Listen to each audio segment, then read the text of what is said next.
from a dumb student to creating an unrivaled tech company. Today, we're introducing 3 revolutionary products of this class. That was Steve Jobs, the co-founder and CEO of Apple Inc., one of the most innovative and influential companies in history.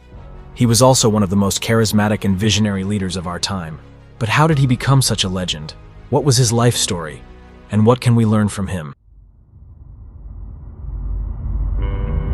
Steve Jobs was born on February 24, 1955 in San Francisco, California. He was adopted by Paul and Clara Jobs, who lived in Los Altos, California. They named him Stephen Paul Jobs. Steve was fascinated by electronics from an early age. He learned how to tinker with gadgets from his father, who was a machinist. He also developed an interest in design and aesthetics from his mother, who was an accountant. Steve was not a very good student in school. He was bored by the conventional curriculum and often skipped classes or got into trouble. He was more interested in pursuing his own passions, such as music, art, literature, philosophy, and spirituality. He also befriended another electronics enthusiast named Steve Wozniak, who would later become his partner in creating Apple. Steve enrolled in Reed College in Portland, Oregon in 1972, but dropped out after 1 semester. He felt that college was too expensive and not worth his time.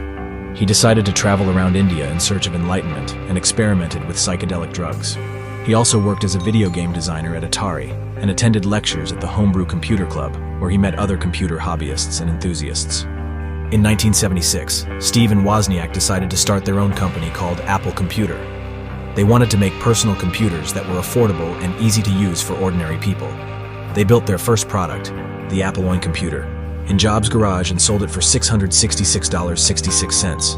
They followed it with the Apple II computer in 1977, which was a huge success and made Apple a leader in the personal computer industry.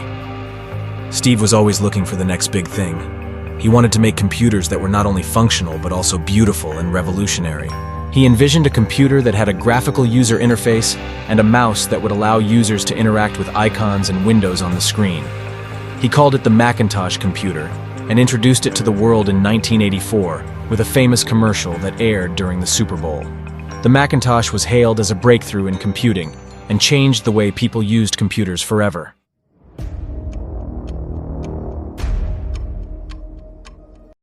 Not everything was smooth sailing for Steve at Apple. He had a difficult relationship with his board of directors and his CEO John Sculley, who he had hired from PepsiCo. They disagreed on the direction and strategy of the company and clashed over the pricing and marketing of the Macintosh. In 1985, Steve was ousted from his own company after a power struggle with Sculley. He felt betrayed and devastated by his departure from Apple. But Steve did not give up on his dreams. He founded a new company called NeXT Computer in 1985, with the goal of creating the next generation of computers for education and business. He also invested in a small animation studio called Pixar, which would later become one of the most successful movie studios in history with hits such as Toy Story, Finding Nemo, and The Incredibles.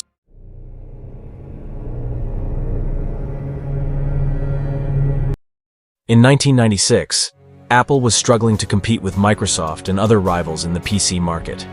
It was losing money and market share and was on the verge of bankruptcy. It needed a savior, and it found one in Steve Jobs, who returned to Apple as an advisor after Apple acquired NeXT Computer for $429 million. He soon became the interim CEO, and then the permanent CEO of Apple in 1997. He brought back his vision and charisma to Apple and launched a series of innovative products that revived the company's fortunes and reputation. One of his first moves was to introduce the iMac, a sleek and colorful all-in-one desktop computer that combined design and performance. The iMac was an instant hit and sold millions of units worldwide. It also marked the beginning of a new era for Apple, one that focused on simplicity, elegance, and innovation. Another move that changed the game for Apple was the launch of the iPod, a portable music player that could store thousands of songs in your pocket. The iPod revolutionized the music industry and created a loyal fan base for Apple products. It also paved the way for iTunes, an online music store that allowed users to buy and download songs legally and easily.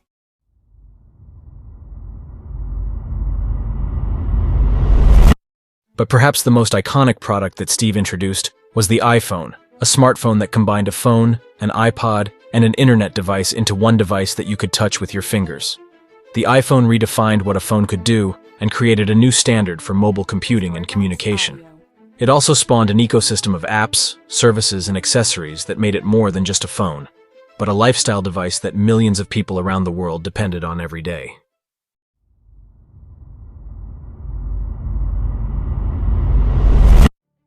The last major product that Steve unveiled was the iPad, a tablet computer that offered a larger screen and more functionality than an iPhone, but was lighter and more portable than a laptop computer that offered a larger screen and more functionality than an iPhone, but was lighter and more portable than a laptop.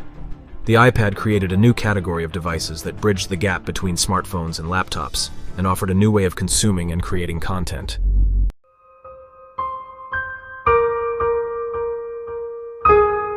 Steve Jobs was not only a visionary, but also a fighter.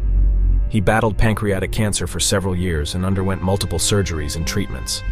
He continued to work and lead Apple until his health deteriorated, and he resigned as CEO in August 2011. He made his last public appearance in September 2011, when he introduced the iCloud service at the Apple headquarters.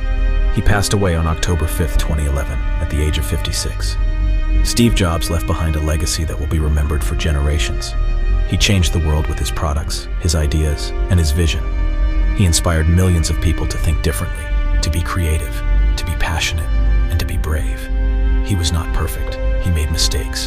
He had flaws, but he also had courage, wisdom, and genius. He was Steve Jobs, the visionary behind Apple. If you enjoyed it, give it a thumbs up and share it with your friends. And don't forget to subscribe to our channel for more biographies of the people who changed the world. And if you have any suggestions or requests for future biographies, please leave them in the comments below. Thank you for watching. Sayonara.